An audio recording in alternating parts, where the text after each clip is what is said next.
Broadcast this evening with the National Treasury, which has tonight tabled the first supplementary budget to the National Assembly with a raft of new allocations and reallocations, with the Hustler Fund getting some 12 billion Kenya shillings in that budget. But the National Treasury appears to fall short in actualizing government's austerity measures, which has seen 106 billion shillings deducted from development spending, only to have it reallocate 92.2 billion Kenya shillings of the funds to recurrent expenditure, leaving the government with a savings of only 13.3 billion Kenya shillings. Faisal Ahmed puts all that into context.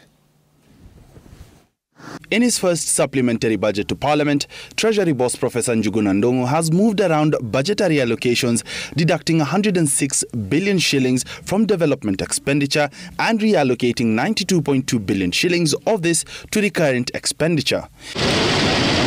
In the first supplementary budget, the State Department of Cooperatives has seen its allocation increase from 2.3 billion shillings to 22 billion shillings, with 12 billion of this set aside for President William Ruto's election pledge project, the Hustler Fund. Outlining the reasons for the allocation, Professor Ndung'u stated that the decision was reached due to emerging priorities and emergencies, including the drought that has hit the country, which has seen the State Department of Arid and Semi-Arid Lands get an additional 6.3 billion shillings, moving its allocation from 10 billion shillings to 16.7 billion shillings.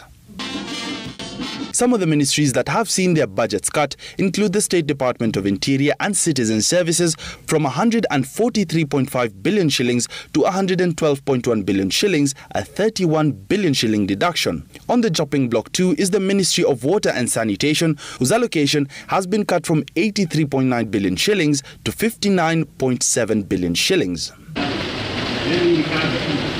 The 13.3 billion shillings in ministerial deductions is a far cry from what was promised by President William Ruto, who promised to cut down recurrent expenditure by 300 billion shillings to be ploughed back to the development budget. Even with the budget cuts, the National Treasury has allocated State House 200 million shillings in the supplementary budget for operations and maintenance, while the Office of the Deputy President has been allocated 45 million shillings for implementation of planned activities.